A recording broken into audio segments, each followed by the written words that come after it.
Getting started, students. I think it is started now. All right.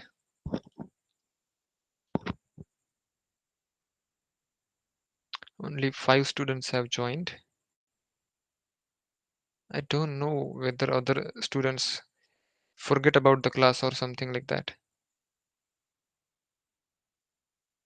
Okay, everyone put your attendance in the chat box. Fine. So now let me present my screen to you.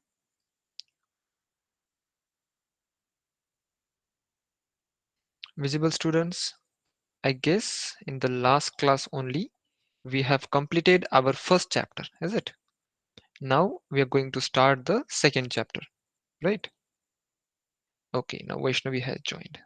Yeah, fine. So we are going to start the second chapter.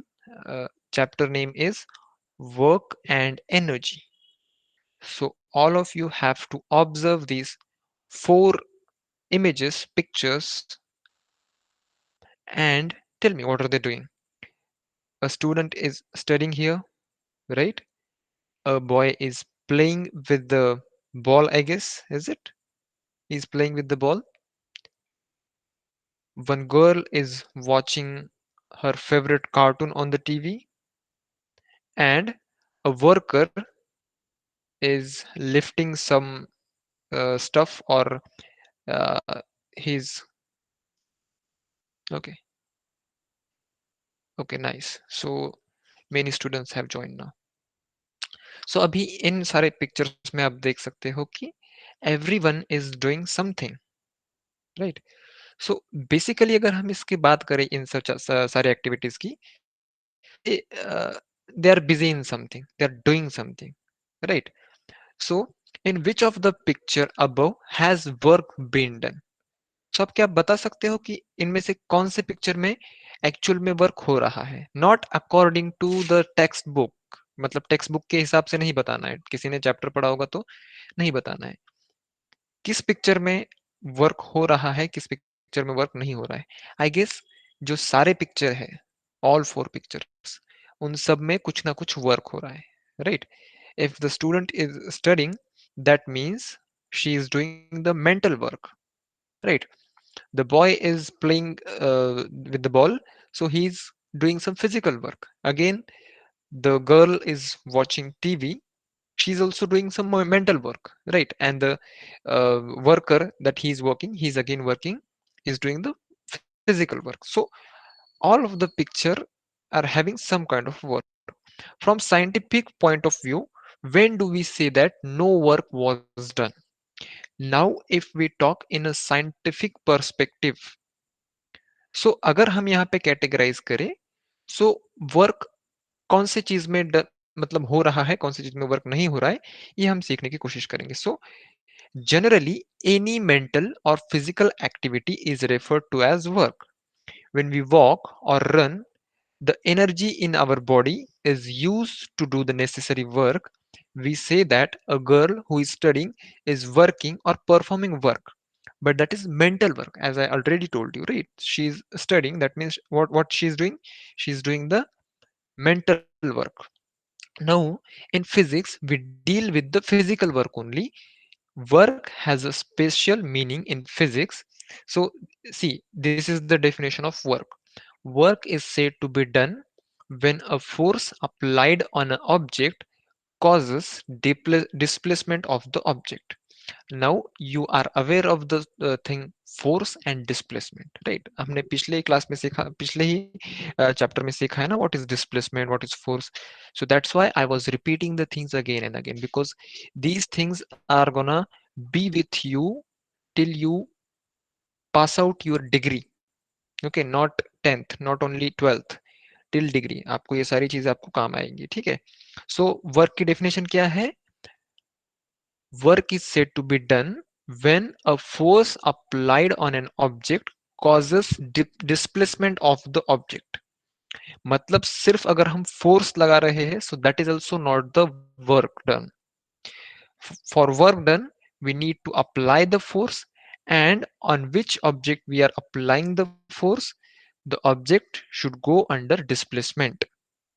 मतलब उसका displacement भी होना चाहिए, तब हम कहेंगे कि कुछ वर्क परफॉर्म हुआ है, कुछ वर्क डन हुआ है. ओके, सो 2 पॉइंट्स कौन से हैं?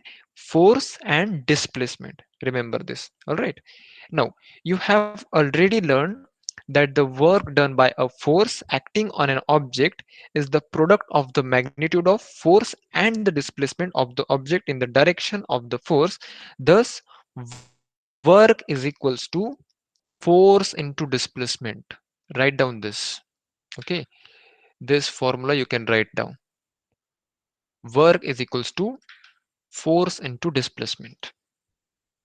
Everyone, please write down the formula in your notebook. Please keep your notebook with you when you sit, when you are sitting in the class, any of the class. Okay, you have to take the notes. All right. So अभी मैं work का formula किसी को भी पूछूंगा कभी भी तो सबको आना चाहिए. What is it? W is equals to F into S. Displacement को हम कैसे रिप्रेजेंट करते हैं? डिस्प्लेसमेंट को हम रिप्रेजेंट करते हैं S से. Right. Now Minakshi wants to displace a wooden block from point A to B along the surface of table as shown in figure 2.2a. She has used force F for the purpose. Has all the energy she spent been used to produce acceleration in the block? Which forces have been overcome using that energy? So see, here Minakshi is shown in the figure A, and she's trying to push this block from position A to position B. So उसने जितना force लगाया है, the total force is applied on the acceleration और not. मतलब उसने जितना force लगाया है वो सारा फोर्स एक्सेलरेशन में तब्दील हुआ या फिर नहीं. This is the question. समझ रहे हो? क्वेश्चन समझ में आया सबको? अगर आया तो यस लिखना, नहीं आया तो नो लिखना. Did you understand the question? No, question नहीं समझ में आया. फाइन. ओके, आयुष को समझ में आया, दैट इज गुड. सो मैं ये कहना चाहता हूँ कि like the girl is trying to push the wooden box. ठीक है, तो उसने जितना फोर्स उस बॉक्स पे लगाया है, तो उस फोर्स की मदद से उस बॉक्स को एक्सेलरेशन मिल रहा है क्या, या फिर उसमें से कुछ फोर्स वेस्ट जा रहा है? कुछ फोर्स वेस्ट जा रहा है, ऑब्वियसली जाएगा ना, because gravitation is there, again friction is there, isn't it? So because of gravitation and friction, मैं क्या कहना चाहता हूँ, देखो आप, मतलब जिन लोगों को समझ में नहीं आया है वो लोग समझ लो. Okay, so let us suppose, अभी कैसे मैं आपको बताऊं, just let me think about it. Okay, okay fine. So मान लीजिए कि अभी आप मोटरसाइकिल चला रहे हैं. ओके, एंड आपने एक बार लाइक एक्सेलरेटर दिया, 20 की स्पीड आपके आ गई मोटरसाइकिल की. सो अगर आप एक्सेलरेटर मतलब छोड़ दोगे, सो क्या वो 20 की स्पीड से भागेगी मोटरसाइकिल? नहीं भागेगी ना, वो अ, थोड़ा डिस्टेंस पार करके वो रुक जाएगी, इजंट इट? अगर हम एक्सेलरेटर नहीं बढ़ाएंगे तो क्या होगा, वो रुक जाएगी बिकॉज ऑफ फ्रिक्शन. ग्राउंड का जो फ्रिक्शन है ना, उसके टायर जो है वो ग्राउंड पे चल रहे हैं. Again gravity is pulling also that motorcycle, so that's why the motorcycle will stop. So similarly, हमने कुछ एक इनिशियल फोर्स लगाया उस ब्लॉक पे, लेकिन फ्रिक्शन की वजह से कंप्लीट फोर्स उस ब्लॉक पे अप्लाई नहीं होगा, कंप्लीट एक्सेलरेशन उस पे अप्लाई नहीं होगा. Now we have to other scenarios. अभी पहला सिनेरियो तो खत्म हो गया, ए. Now, you must have seen the events depicted in the pictures B and C above. When a child pulls a toy with the help of a string, the direction of the force is different from that of the displacement. Similarly, when a large vehicle tows a small one, the direction of force and the displacement are different. In both these cases, the direction of force makes an angle with the direction of displacement. Let us see how to calculate work done in such cases. So, एक basic example अगर आप देखोगे, सो in this picture B, देखिए ये जो उसका खिलौना है उस गर्ल का, सो it is travelling in this path, isn't it? Horizontal path. लेकिन जो फोर्स लग रहा है, फोर्स की डायरेक्शन कुछ अलग है. सी स्ट्रिंग कैसा है, थोड़ा सा ऐसा इंक्लाइंड है ना, स्ट्रिंग ऐसा स्ट्रेट थोड़ी ना है, इजंट इट? सो जो डिस्प्लेसमेंट हो रही है उसकी डायरेक्शन अलग है, और जो फोर्स लग रहा है उसकी डायरेक्शन अलग है। ऑलराइट, सबको समझ में आ गया कि किस तरीके से डिस्प्लेसमेंट की डायरेक्शन अलग है और फोर्स की डायरेक्शन अलग है? Everybody understood? Everybody put yes if you understood. Okay, Ayush and Kadambari. What about others? बाकी लोगों को समझ में नहीं आया क्या? वैष्णवी, ओके फाइन, विशाल ठीक है, सब सबकी तरफ से आंसर चाहिए मुझे, then only we will proceed further.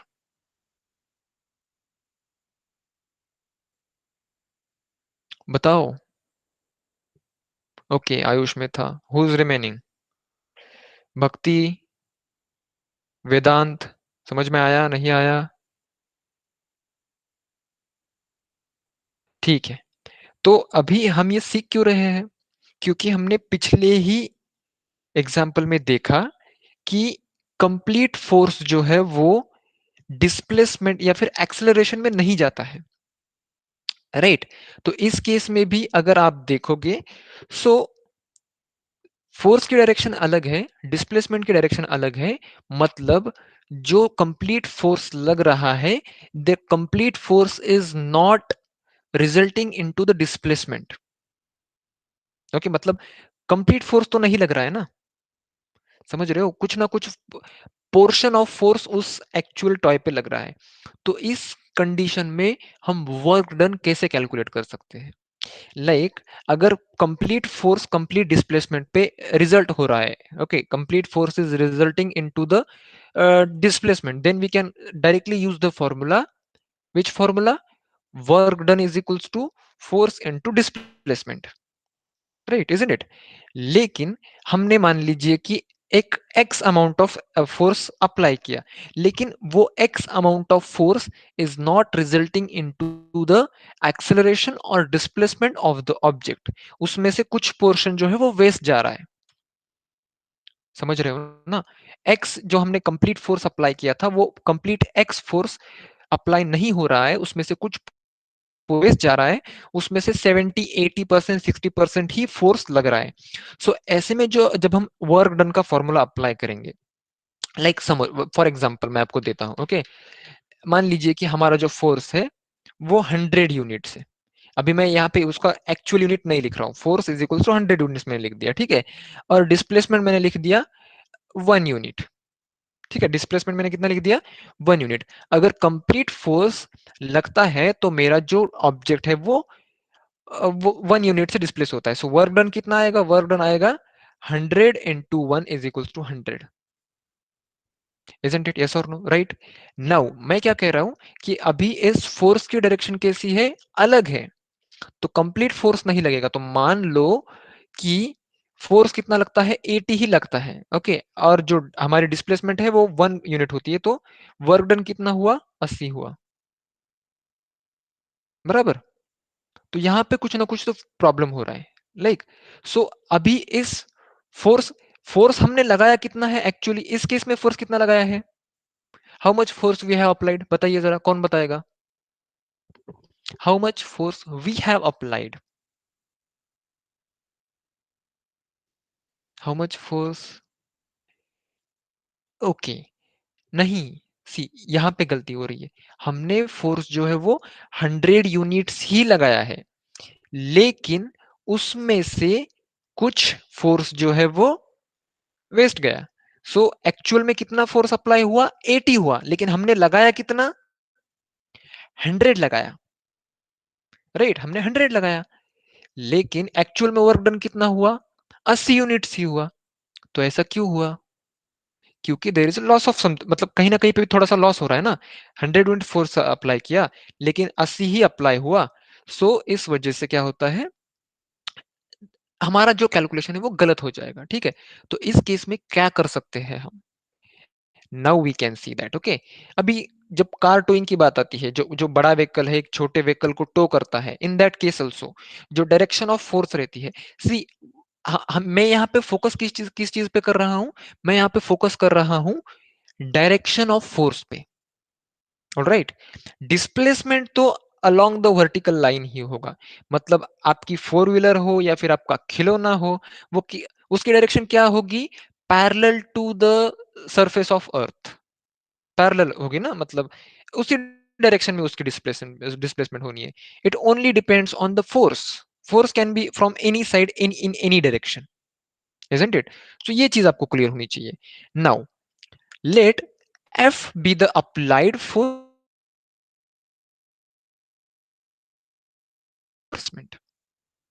अभी मैंने क्या कहा कि F कंप्लीट फोर्स है हमने जो कि अप्लाई किया है, और उसमें से जो F1 है, F फोर्स में से F1 जो है, that is the component of the force which is in the direction of displacement. जब जो हम 100 में से 80 की बात कर रहे थे ना, वही यहाँ पे F F F में से F1। Okay, let S be the displacement, the amount of work done is W is equals to F1 into S, isn't it? तो अभी हमने यहाँ पे F की जगह पे क्या लिया? F1 लिया, समझ रहे हो? F की जगह पे हमने क्या लिया? F1 लिया। Now tell me, our calculation will be correct or wrong? It will be correct, it will be correct ना, कि जितना मतलब डिस्प्लेसमेंट की डायरेक्शन में जितना फोर्स लग रहा है, दैट इज F1, वही हमने यहाँ पे फॉर्मूला में अप्लाई किया है। सो कैलकुलेशन यहाँ पे सही होगा। ओके, कोई भी कंफ्यूज होने वाली बात नहीं है। आप में से कोई कंफ्यूज हो रहा है? अगर हो रहे हो तो मुझे बता दो, ठीक है? इसमें कंफ्यूजन नहीं होना चाहिए, कंफ्यूज होने वाली बात है ही नहीं। ओके, ऑलराइट, ठीक है, कोई कंफ्यूज नहीं हो रहा है, very good. So let's move further. The force F applied in the direction of string, that is at an angle with the horizontal, let theta be the angle that the string makes with the horizontal, we can determine component F1 of this force F which acts in horizontal direction by means of trigonometry। अभी देखो ये जो block यहाँ पे दिख रहा है ना, this block, let me just highlight it, this block is the your toy or car, anything, okay, and this F, this line is your string। समझ रहे हो? ये क्या है? आपकी स्ट्रिंग है, मतलब आप उस स्ट्रिंग को पकड़ के उस कार को खींच रहे हो या फिर उस टॉय को आप खींच रहे हो। ऑलराइट, नाउ अगर आप इस डायरेक्शन में खींच रहे हो तो आपका जो कंप्लीट फोर्स है वो कितना रहेगा? एफ रहेगा, and that will be in that direction only. जिस डायरेक्शन में आप खींच रहे हो उसी डायरेक्शन में आपका कंप्लीट फोर्स एफ रहेगा। लेकिन हमने क्या कहा कि एफ में से एफ वन फोर्स जो है वो that is in the same direction as that of the force applied और द डिस्प्लेसमेंट। डिस्प्लेसमेंट की डायरेक्शन में देखो, यहां पे मैं हाईलाइट करता हूं थोड़ा सा, ये जो फोर्स लग रहा है ना F1, ये किस डायरेक्शन में लग रहा है? डिस्प्लेसमेंट की डायरेक्शन में लग रहा है, राइट? तो अभी हमें F1 की वैल्यू फाइंड आउट करनी है, या फिर F की वैल्यू फाइंड आउट करनी है, या फिर वर्क डन की वैल्यू फाइंड आउट करनी है, तो हम क्या करेंगे? ट्रिगोनोमेट्री यूज करेंगे। तो अभी मान लीजिए कि ये थीटा क्या है? Theta is the angle between component of the force in the direction of displacement. देखो मैं वर्ड्स का यूज कर रहा हूं, ज्यादा भारी वर्ड्स नहीं है, ज्यादा मुश्किल वर्ड्स नहीं है, सिर्फ समझने की कोशिश करना। कंपोनेंट ऑफ फोर्स मतलब फोर्स का कुछ हिस्सा जो कि in the direction of displacement में है। डिस्प्लेसमेंट के डायरेक्शन में फोर्स का हमारा कुछ हिस्सा है जिसे हमने क्या कहा? F1 कहा। उसी को मैं साइंटिफिक लैंग्वेज में कह रहा हूं component of force which is in the direction of displacement, that is called F1। All right, now the theta is the angle between F1 and F, मतलब जो हमने एक्चुअल में फोर्स अप्लाई किया और जो फोर्स एक्चुअल में apply हो रहा है component of force F that is F1, उसके बीच का एंगल जो है वो क्या है? थीटा है। यहां तक किसी को कंफ्यूजन? थीटा किस तरह से आया? किसी को कंफ्यूजन? अगर है तो यस लिखो, नहीं है तो नो लिखो जल्दी। थीटा कैसे आया? समझ में आया ना? F1 और F के बीच का जो एंगल है उसे हम क्या कहेंगे? थीटा कहेंगे। All right, very good, understand, very very good. Now we can use the trigonometry here. How can we use the trigonometry here? cos theta is equals to what? Cos theta is equals to base upon hypotenuse. सबको पता है ये formula? किसी को doubt है इस formula में कि base into base divided by hypotenuse क्यों रहता है cos theta? cos means okay okay okay, fine fine, ठीक है ठीक है। सो आप लोगों ने ट्रिगोनोमेट्री, आपको ट्रिगोनोमेट्री चैप्टर नहीं है आपके मैथमेटिक्स में? ओके, किसी को भी नहीं है ट्रिगोनोमेट्री चैप्टर? No one? बताओ, किसी ने ट्रिगोनोमेट्री सुना है? साइन, कॉस, टैन, ऐसा कुछ सुना है? नहीं सुना है। ऑल राइट, ठीक है। तो मैं आपको एक जस्ट हिंट दे देता हूं, ठीक है? आपको ये कंप्लीटली पढ़ाया जाएगा आपके मैथमेटिक्स में, ठीक है? लेकिन अभी आपको पता नहीं है और आपको समझ में नहीं आएगा, इसके लिए मैं आपको थोड़ा सा हिंट दे देता हूं कि ये किस तरह से होता है। Okay, now let me just open a new blank page to make you comfortable with trigonometry. Okay, just give me a second. Now we have a blank page. All right,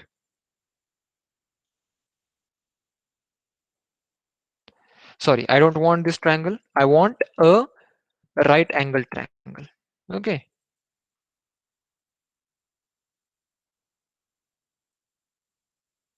so this is the right angle triangle. I hope it is visible to everyone, isn't it? सब लोग लिख लो, जो मैं बता रहा हूं ना वो सब लिख लो, क्योंकि आपको बाद में ये कोई नहीं बताएगा। मतलब बताएंगे लेकिन आपको मैथमेटिक्स में ही होगा, ठीक है? अभी अगर साइंस के चैप्टर में मतलब कहीं पे भी साइन कॉस टैन आता है तो मैं आपको फिर से नहीं बताने वाला, एक ही बार बता रहा हूँ, ठीक है? सो ये हमारे पास ट्रायंगल है। इस ट्रायंगल में we have, this is a 90 degree angle. Okay, so we have name as A B C. जो ट्रिगोनोमेट्री के फॉर्मूलाज हैं, sine hypotenuse means if you are from Marathi background, so it is called कर्ण, the side which is opposite to the right angle. ठीक है, समझ रहे हो विशाल? जो राइट एंगल के सामने की साइड रहती है उसे हम हाइपोटेनियस कहते हैं। ओके, ठीक है। सो यहां पे ये क्या है? This is hypotenuse, this is base and this is height. सब लोग ये लिख लो। हाइपोटेनियस में और हाइट में थोड़ा सा डिफरेंस मतलब समझना चाहिए आपको, ठीक है? नहीं तो दोनों जगह पे एच लिख दोगे तो कंफ्यूजन हो जाएगा। ओके, सो या यहां पे हमारे पास एक ट्रायंगल है। नाउ यहां पे मेरे पास एक एंगल थीटा है, ठीक है? यहां पे मेरे पास एंगल एंगल क्या है? थीटा है। सो मैं आपको तीन रेशोज बताऊंगा, ठीक है? तीन रेशोज क्या रहेंगे? पहला रेशो है sine theta is equals to, अभी साइन थीटा अगर आपको निकालना है, सो थीटा कहां पे है? थीटा यहां पे है। साइन यानी कि the side which is in front of the angle. So which side is in front of the angle? Which side is front of is in front of the angle? Which side from the given triangle? जो हमारा angle theta है उस angle theta के सामने वाली side कौन सी है? देखो, फिगर में दिया है ना, ये फिगर है आपकी, यहाँ पे एंगल थीटा है, तो थीटा के सामने वाली साइड कौन सी है?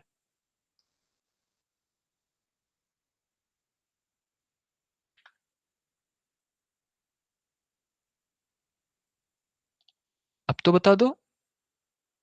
A B? ए बी है ना? या फिर अभी भी किसी को कंफ्यूजन है? ए बी है, नो कंफ्यूजन, ठीक है। सो साइन थीटा की जब हम बात करते हैं, then you can either write height upon hypotenuse.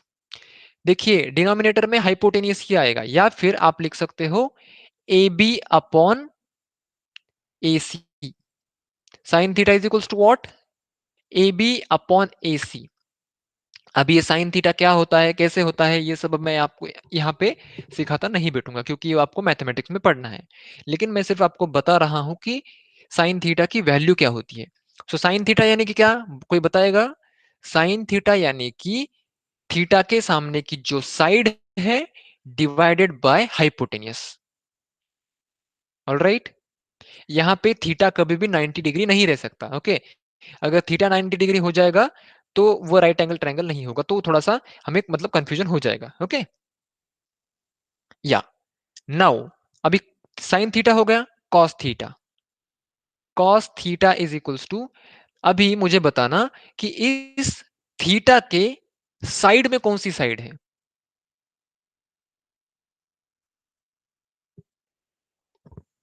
उसके बाजू में कौन सी साइड है हाइपोटेनियस के अलावा। एडजेसेंट साइड कौन सी है, थीटा के एडजेसेंट साइड कौन सी है, B C, is it right ना, see, B C is the side, so B C by A C hypotenuse रहेगा, डिनोमिनेटर में क्या रहेगा, हाइपोटेनियस ही रहेगा। तो एक बात समझ लो, जब हम साइन थीटा की बात करते हैं तो हमें क्या करना है, उस एंगल के सामने की साइड लेनी है, डिवाइडेड बाय क्या लेना है, हाइपोटेनियस लेना है। Clear sine theta. Okay, now cos theta में हमें क्या करना है, कॉस थीटा में हमें उस एंगल के साइड की साइड लेनी है, the side which is adjacent to the angle theta, divided by what, divided by again hypotenuse. ठीक है, साइन थीटा कॉस थीटा सबको समझ में आया। अभी टैन थीटा क्या होता है, मैं ये तीन ही रेशो बताऊंगा, एक्चुअल में 6 रेशोज है लेकिन आपको अभी 3 रेशोज ही ठीक है। सो टैन थीटा होता है sine theta by cos theta. So अगर आप sine theta by cos theta करोगे तो साइन थीटा क्या है, A B by A C divided by B C by A C. So A C cut जाएगा, क्या रहेगा, ए बी बाय ए सी। अभी साइन कॉस टैन सबने लिख लिया, everybody written on your notebook.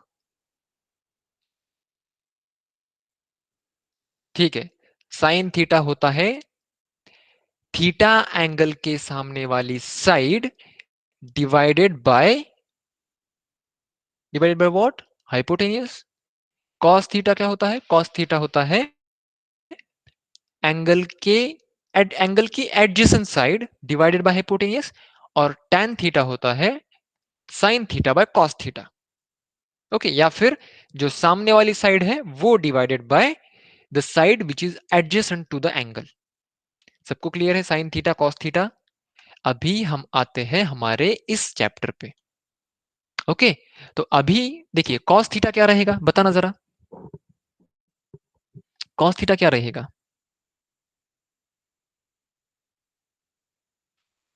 Cos theta रहेगा F1/F।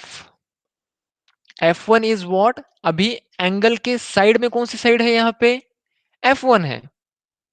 Can you see here, this is F1, and हमारा hypotenuse क्या है, हाइपोटेनियस क्या है बताना जरा, चैट बॉक्स में लिखना, what is hypotenuse, F, capital F, right. So cos theta को हमने यहां पे क्या लिख दिया, F1 डिवाइडेड बाय F। किसी को यहां तक कंफ्यूजन, कॉस थीटा हमने किस तरीके से निकाला, किसी को कंफ्यूजन नहीं होना चाहिए। All right, good. So let's move further. अभी मैं क्या करूंगा, हमें F1 की वैल्यू निकालनी है। अगर आपको याद होगा तो हमें क्या करना है, F की वैल्यू हमें पता है ना कितना फोर्स लगा है, ये तो हमें पता है कि नहीं पता है। हमें क्या पता नहीं है, हमें पता नहीं है कि F1 की, हमने तो 100 यूनिट्स फोर्स लगाया है लेकिन उसमें से लगा कितना, हाउ डू वी नो, बराबर ना। So F1 is the unknown quantity that we want to find out. So हम इस एक्सप्रेशन को चेंज कर देंगे, कैसे चेंज करेंगे, cos theta is equals to F1/F है, तो इस F को cos थीटा के मल्टीप्लीकेशन में ले जाओ, सो ये बनेगा F1 is equals to F into cos theta. अभी देखो एक इंटरेस्टिंग फॉर्मूला बन गया है आपके सामने, जिससे कि आप फोर्स निकाल सकते हो कितना लगा है एक्चुअल में, what is the component of force which is in the direction of displacement. निकाल सकते हो या फिर नहीं, बताना जरा मुझे, एस और नो, किस किस को लगता है कि निकाल सकते हैं, यस और नो, निकाल सकते हैं, कैसे निकाल सकते हैं देखना जरा। हमारे पास एफ है, एफ पता है हमें, एफ पता है ना हमें, कितना फोर्स हमने लगाया वो हमें पता है। थीटा पता है हमें, थीटा, थीटा पता है ना, थीटा एंगल। सो हम कॉस थीटा कैलकुलेट कर सकते हैं। कॉस थीटा की एक न्यूमेरिकल वैल्यू आती है। अगर आपको कंफ्यूजन होगा ना सर ये कॉस थीटा की जगह पे हम क्या लिखें, so don't worry about it. आपको मतलब मैथमेटिक्स में कंप्लीटली समझाया जाएगा कि अगर cos 0 है तो क्या वैल्यू लेनी है आपको, cos 30 है तो क्या आपको वैल्यू लेनी है, cos 45 है, मतलब ये सारे वैल्यू जो है वो ऑलरेडी डिफाइंड है। ठीक है, सो आपको कुछ चीजें याद करनी है, सो जिससे कि आपको आसानी होगी। अभी मतलब it is quite a surprise for me कि आप लोगों ने अभी तक ट्रिगोनोमेट्री नहीं सीखा है, सो मे बी आपके सिलेबस में रहेगा, that is not the issue. ठीक है, सो cos थीटा की एक न्यूमेरिकल वैल्यू आएगी, उस वैल्यू के साथ में आप क्या करोगे, उस f को मल्टीप्लाई कर दोगे तो आपको क्या मिलेगा, component of force which is being applied in the direction of displacement. Okay, अभी थीटा की वैल्यू चेंज हो सकती है, बराबर ना, लाइक थीटा की वैल्यू 0 भी हो सकती है, it can be 30, it can be 45, it can be 90 also. So depending upon the theta, cos theta की वैल्यू चेंज होती है, जो कि मैंने आपको बताया है। And depending upon the value of cos theta हमारे f1 की वैल्यू चेंज होगी। किसी को कोई कंफ्यूजन, सी थोड़ा सा कॉम्प्लिकेटेड लग रहा है लेकिन it is not complicated at all, जितना मैंने, या नो डाउट, ओके, गुड। चलो, सो लेट्स मूव फर्दर। अभी मैं समझ के चल रहा हूं कि F1 is equals to F into cos theta, तक किसी को भी कोई डाउट नहीं है till this statement. Okay wait, till this statement, sorry, no, this statement. Okay, thus work done by F1 is W is equals to F cos theta into S। तो F1 ने जो वर्क डन किया, तो अभी यहां पर हमारा formula क्या था, W is equals to F1S था, तो F1 की जगह पे हमने क्या लिख दिया, F cos थीटा लिख दिया, F cos थीटा लिख दिया, बराबर ना। सो इससे क्या होगा, हमारा जो कैलकुलेशन है वो गलत नहीं आएगा, वो एग्जैक्ट आएगा, बराबर ना।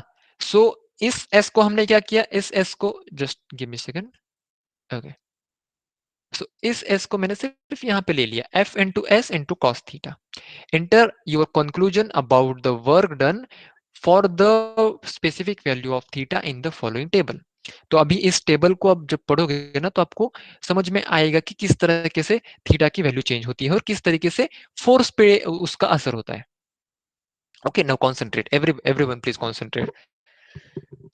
सी, अभी थीटा की वैल्यू 0 है, थीटा की वैल्यू 0 है, तो इस फिगर में आपको उसे विजुअलाइज करना है कि थीटा की वैल्यू 0 कब हो सकती है, when can be the value of theta be 0, the value of theta can be 0 only when the f is in this direction।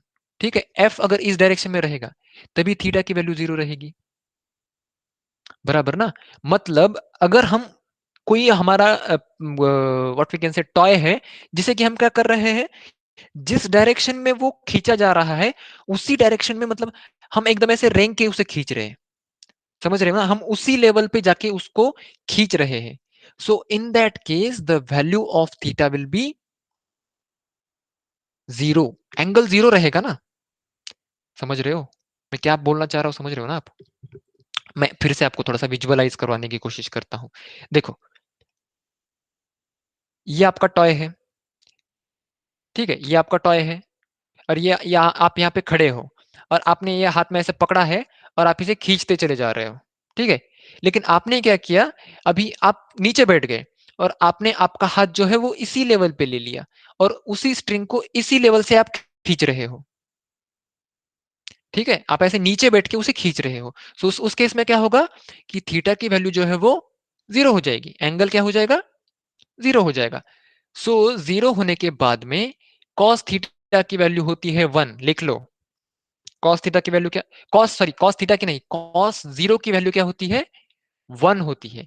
So cos 0 की वैल्यू होती है, तो फोर्स क्या रहेगा हमारा, वर्क डन क्या रहेगा, F into S, force into displacement.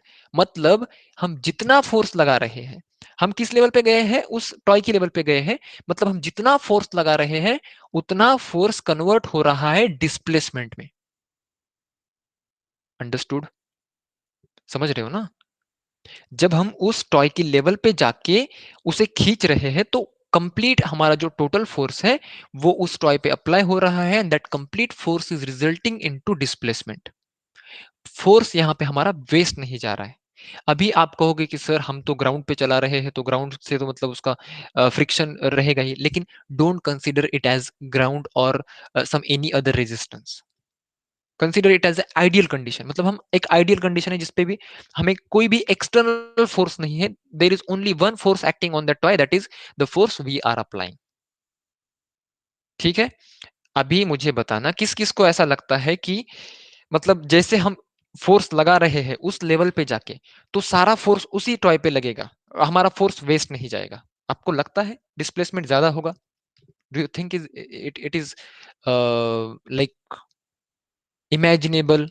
आप इमेजिन कर पा रहे हो कि किस तरीके से ये हो रहा है? अगर नहीं कर पा रहे हो तो फ्रैंकली बता दो, हम मैं फिर से आपको इलाबरेट करने की कोशिश करूंगा, because this is very important. Confusion है तो बता दो, कोई कोई दिक्कत नहीं है। ठीक है? No confusion, no no doubt. ठीक है, okay, I am very happy to read this कि आपको कोई डाउट नहीं है। चलो, तो अभी हमने क्या किया, ग्राउंड लेवल पे जाके उस स्ट्रिंग को हमने खींचा तो क्या हुआ, हमारा कंप्लीट फोर्स जो है वो डिस्प्लेसमेंट में रिजल्ट हो रहा था। Now we are changing the value of theta into 90। अभी थीटा 90 रहेगा मतलब क्या, हम इस डायरेक्शन में उसे फोर्स लगाएंगे। ठीक है, तब जाके थीटा 90 होगा, बराबर ना? तो आप मुझे बताना, अगर आप उस टॉय को सीधा ऊपर खींचोगे, like in in the 90 degree position, so क्या उसका कुछ डिस्प्लेसमेंट होगा? Will there be any displacement? No. So if there is no displacement, displacement is zero. So work done should be, if displacement is zero, work done should be zero. All right. So देख लो यहाँ पे cos 90 की value क्या होती है, zero होती है। ये कहां से आया, क्यों आया, इसके बारे में ज्यादा मत सोचो। ये आपको मैथमेटिक्स में ये अच्छे से आपको समझ में आएगा। आपको सिर्फ यही ध्यान में रखना है कि cos जीरो की वैल्यू होती है 1 और cos 90 की वैल्यू होती है 0। सो वर्क डन हमारा क्या आएगा, 0 आएगा। बराबर कि नहीं? Yeah, good.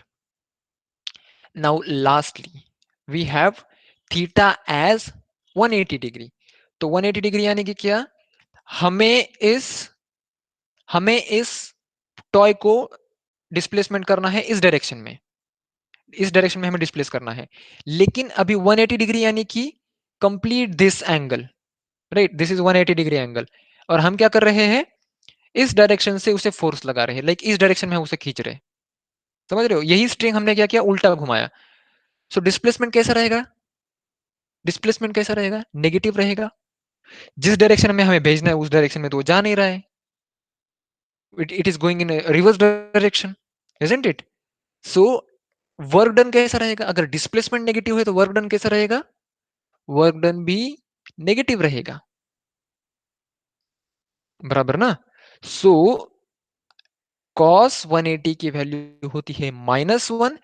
That is why, अभी देखो यहाँ पे सिर्फ मैं यहाँ पे थोड़ा सा लिख देता हूं जिससे कि आपको समझ में आए। ठीक है, हमारा एक्चुअल में, जरा सा देखना, सॉरी, हमारा एक्चुअल में फॉर्मूला क्या था, W is equals to F S into cos theta. So अभी यहाँ इस पर्टिकुलर एग्जांपल में कॉस थीटा की वैल्यू क्या है, 1 है। So work done is equals to क्या बचा, सिर्फ एफ इंटू एस बचा, क्योंकि कॉस थीटा तो 1 हो गया ना। इस कंडीशन में अगर हम बोले तो W इज इक्वल्स टू क्या था, F S into cos theta था। सो कॉस थीटा की वैल्यू, कॉस 90 की वैल्यू क्या है, 0 है। सो अगर cos थीटा 0 हो जाएगा तो कंप्लीट 0 हो जाएगा। So work done is equals to 0 आ गया, बराबर। Now W is equals to, इसमें भी F S into cos theta है, ये फॉर्मूला आप रट लो, ध्यान में रख दो। सो यहाँ पे क्या है हमारा, cos थीटा क्या है, cos 180, cos 180 is -1। So work done will be minus F S, ठीक है, तो इस तरीके से हम cos थीटा अप्लाई कर रहे हैं। आप मतलब वंडर कर रहे होगे कि सर फॉर्मूला कैसे चेंज हो रहा है, आपने ऊपर तो कुछ अलग फॉर्मूला लिखा था, यहाँ पे कुछ हम अलग ही फॉर्मूला लिख रहे हैं। सो ये फॉर्मूला रिड्यूस क्यों हो रहा है? रिड्यूस इस वजह से हो रहा है क्योंकि हम वहां पे cos थीटा की वैल्यू पुटअप कर रहे हैं। cos थीटा की वैल्यू 1 आई थी तो हमने 1 लिख दिया, 0 आई थी तो 0 लिख दिया, -1 आई थी तो -1 लिख दिया। इसकी वजह से वो फॉर्मूला श्रिंक हो गया। Alright, okay, good.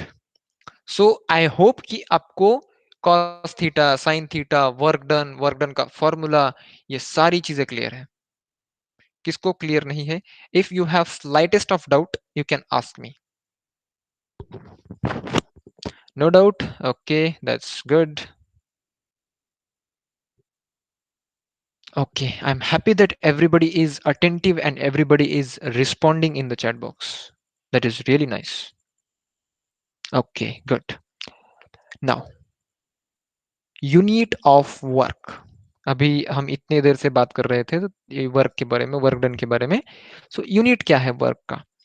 We have work is equals to force into displacement. ये बेसिक फॉर्मूला है। वर्क का फॉर्मूला क्या है? Force into displacement. लेकिन जो एक्चुअल फॉर्मूला हम यूज करते हैं that is F into S और F S into cos theta. See, ये फॉर्मूला कब अप्लाई होता है पता है आपको? जब थीटा की वैल्यू जीरो हो। थीटा की वैल्यू जीरो हो तो work work is equal to क्या रहेगा? एफ इंटू एस रहेगा, क्योंकि कॉस थीटा वन होता है। कॉस जीरो क्या होता है? वन होता है। सो कॉस थीटा एलिमिनेट हो जाएगा, वहां पे वन आएगा सिर्फ। So W is equal to F into S. So this formula is applicable when when the value of theta is 0. Value of theta is 0 means value of cos theta is 1, and that is why this is the formula. ये आपको पक्का दिमाग में रखना है। Zero क्या है? Zero theta है। cos थीटा क्या होगा? 1 होगा। ये आप टेबल ही याद कर लो। ये इतना जो छोटा सा टेबल दिया है ना यहाँ पे, कि अगर थीटा 0 है तो cos थीटा 1 है, अगर थीटा 90 है तो cos थीटा 0 है, और अगर थीटा 180 है तो cos थीटा क्या है? -1 है। ठीक है, इतना टेबल याद कर लो, बाकी कंफ्यूजन की आपको यही नहीं रहेगी। Now, in SI system the unit of force is newton and the unit of displacement is metre. Okay, ये आपको पता है कि फोर्स का यूनिट जो है वो न्यूटन है एंड डिस्प्लेसमेंट का यूनिट मीटर है। Thus the unit of force is newton metre, this is called joule. Now unit of force की जगह पे यहाँ पे यूनिट ऑफ वर्क होना चाहिए। The unit of work is newton metre और joule, right? So 1 joule is equals to, if a force of 1 newton displaces an object through 1 meter in the direction of force, the amount of work done on the object is 1 joule. So 1 joule is equals to क्या है? 1 joule is equals to है 1 newton into 1 meter. 1 j is equals to 1 capital N multiplied by 1 small n. Now in CGS जो हमने पढ़ा यहाँ पे, joule, joule is the unit in SI system. In CGS system the unit of force is डायन and that of displacement is centimeter. Thus, the unit of work done is dyne centimeter. This is called erg. What it is called? Erg. ERG means erg. So, in SI system work done का unit है joule, in CGS system work done का unit है dyne centimetre और अर्ग। 1 erg is equals to, if a force of 1 dian displaces an object through 1 centimeter in the direction of force, the amount of work done is erg, 1 erg. So 1 erg is equals to 1 dian into 1 centimeter. Now relationship between joule and erg. So we know that 1 Newton is equals to 10 raised to the power 5 dyne. अभी आपको पता है नहीं है, I don't know, but यहाँ पे समझ लो कि 1 न्यूटन इज इक्वल्स टू क्या होता है? 10 raised to the power 5 dyne, and 1 metre is equals to 10 raised to the power 2। ये सबको पता होना चाहिए। 10 raised to the power 2 centimetres, right? 10 का स्क्वायर क्या होता है? 100। 100 centimetre is equals to 1 metre, ये तो सबको पता ही होगा। Okay, good. सो देखो, 1 न्यूटन क्या होता है? 1 Newton is 10⁵ dyne and 1 metre is equals to 10⁵2 centimetre. So work will be force into displacement that is 1 newton into 1 metre. So हम 1 जूल के लिए निकाल रहे हैं यहाँ पे. तो 1 जूल के लिए मैं 1 न्यूटन की जगह पे 10⁵5 डायन लिखता हूँ और 1 मीटर की जगह पे 10⁵2 सेंटीमीटर लिखता हूँ. सो ये बन जाएगा 10⁻⁷ डायन centimetres and 1 joule is equals to we can say 10⁻⁷ ठीक है. So 1 joule is equals to कितना है? 10⁻⁷ ये आपको याद रखना है. All right, okay, fine. चलो, so positive, negative and zero work done. Discuss the direction of force and the displacement in each of the following cases. So positive work हो, negative work हो या फिर जीरो वर्क डन हो, इस case में what is the important thing? The important thing is direction of applied force and direction of displacement.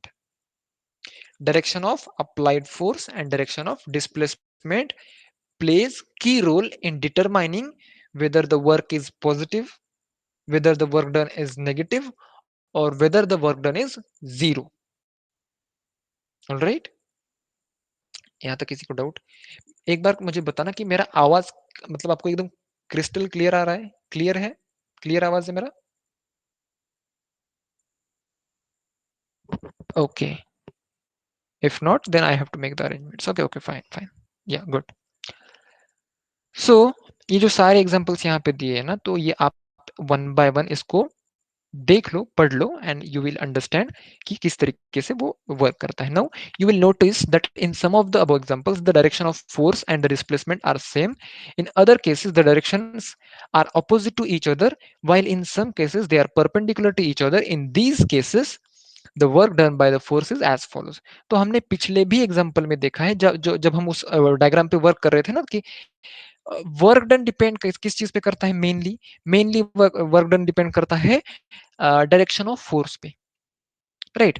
So see, in the first example, when the force of the displacement, when the force and the displacement are in the same direction, that is theta is equals to 0 degree, the work done by the force is positive. Theta कैसा है? 0 degree है, बराबर. तो जो force की direction है वही direction किसकी है? डिस्प्लेसमेंट की है. तो इस केस में क्या होगा? वर्क डन कैसा रहेगा? पॉजिटिव रहेगा, जो कि हम ऑलरेडी देख चुके हैं. Now, next second one is when the force and the displacement are in opposite direction. Opposite direction में मतलब हम किसी हम किसी और डायरेक्शन में उसका डिस्प्लेसमेंट करवाना चाहते हैं, लेकिन फोर्स जो है वो उसके रिवर्स डायरेक्शन में लगा रहे हैं. So that will be negative work done, या फिर नेगेटिव वर्क डन, बराबर ना. लाइक अगर आपको पिताजी ने कहा कि आप क्या करना, घर से पैसे लेना, सॉरी आप बैंक जाना, बैंक से पैसे निकाल के घर ले आना. सो दैट इज, आप क्या कर रहे हो? उस पैसों की डिस्प्लेसमेंट जो है वो बैंक से घर कर रहे हो. So that is positive work done, जैसे बोला गया वैसे किया आपने, इजंट इट? लेकिन आपको अगर बोला गया कि बैंक से जाके पैसे निकाल के आओ, और उसकी जगह पे आप क्या कर रहे हो कि वो बैंक में जाके पैसे डाल के आ रहे हो. So that is what? That is negative work done. आपने गलत काम किया है, उल्टा काम किया है, इजंट इट? सो हम जिस डायरेक्शन में उसकी डिस्प्लेसमेंट करवाना चाहते हैं, उस डायरेक्शन में अगर उसकी डिस्प्लेसमेंट नहीं हो रही है, वाई, क्यों नहीं हो रही है? Why the displacement is not happening in the direction which is intended? क्यों ऐसा हो रहा है? बताना जरा मुझे. डिस्प्लेसमेंट हम जिस डायरेक्शन में कर रहे हैं उस डायरेक्शन में डिस्प्लेसमेंट क्यों नहीं हो रही है? क्योंकि फोर्स हम गलत डायरेक्शन में लगा रहे हैं. क्योंकि फोर्स हम ऑपोजिट डायरेक्शन में लगा रहे हैं. 180 डिग्री एंगल है, यानी कि फोर्स हम ऑपोजिट डायरेक्शन में लगा रहे हैं. अभी when the applied force does not cause any displacement, or when the force and the displacement are perpendicular to each other, that is theta is equals to 90, the work done by force is the zero, बराबर. सो अगर, क्या, बताना जरा. can anyone tell by turning on your mic if anyone is interested? Work done zero कब रहेगा? कोई भी बता सकता है, सिर्फ आपका चैट बॉक्स में नाम लिखो और बता दो। डेफिनेशन गलत हुई तो कोई दिक्कत नहीं है, आप अपने वर्ड्स में बता सकते हो। And I can assure you, जो भी स्टूडेंट यहाँ पे बताएगा ना क्लास में, वो कभी नहीं भूलेगा, उसको दोबारा पढ़ने की भी जरूरत नहीं रहेगी ये सब चीजें। When work done is zero, who is gonna dare? Okay, Kadambari, go ahead Kadambari. When the applied force does not cause any displacement, or when the force and the displacement are perpendicular to each other, theta is equal to 90 degree, the work done by the force is zero. Exactly, very good. What is hard in it? बाकी सब लोग क्यों नहीं बता सकते? अभी चलो, one by one मुझे बताना। अभी नेक्स्ट वन, कौन बताएगा कि पॉजिटिव वर्क डन क्या होता है? Who is interested? Except Kadambari, now Kadambari has done. Who is interested? Positive work done, बोलो, बोलना सीखो। यू हैव टू स्पीक, ठीक है? डरने की बात नहीं है, गलत हो जाएगा, पढ़ने में थोड़ी सी गलती हो जाएगी। यहाँ पे कोई हंसने थोड़ी वाला है हमें, यहाँ पे तो हमें कोई देख भी नहीं रहा है। We are in a virtual meet, isn't it? So take initiative. Now आप लोग ना, okay Bhakti, very good, I am impressed. Bhakti please read. When the force and the displacement are in the same direction, the work performed on an object is said to be positive work. Very good, very good Bhakti. Who is next one? Negative work कौन बताएगा?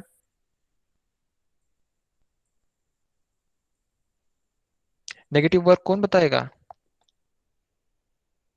Boys, दो girls ने answer दे दिया है। What are you doing? Okay Ayush, go ahead. Negative work, yeah read Ayush.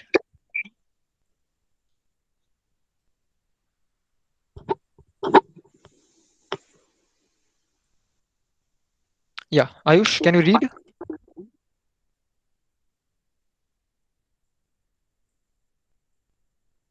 I think Ayush is facing some issues with his network, or maybe is in something else. Who else wanna take the chance? किसको read करना है? चलो अभी ये यहाँ पे खत्म करना है, बाकी बाकी सारी चीजें जो है हम बाद में नेक्स्ट लेक्चर में सीखेंगे। अभी सिर्फ आप नेगेटिव वर्क डन का डेफिनेशन कोई तो पढ़ना है या फिर बताना है अपने वर्ड्स में, and will finish the class, then you can have your dinner. Last definition, why you people are taking so much time? Okay, now I have to take the name.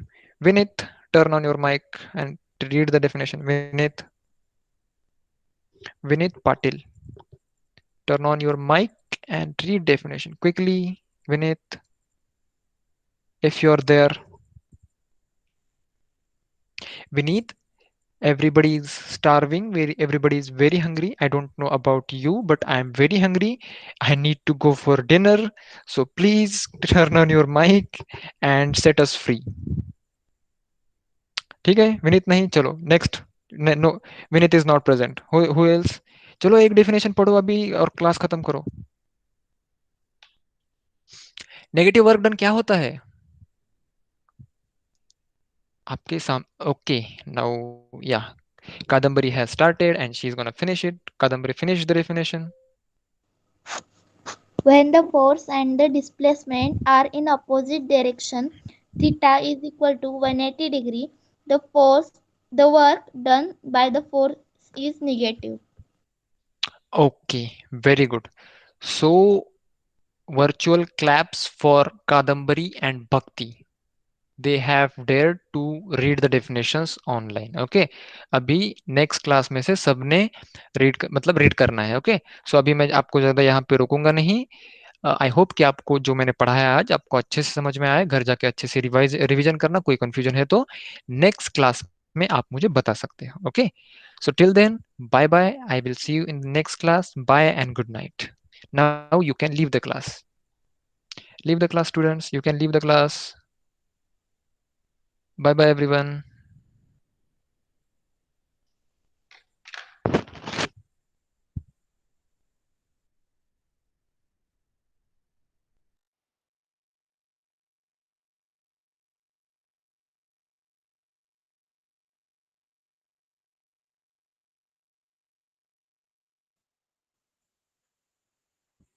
Okay, Vishal was eating.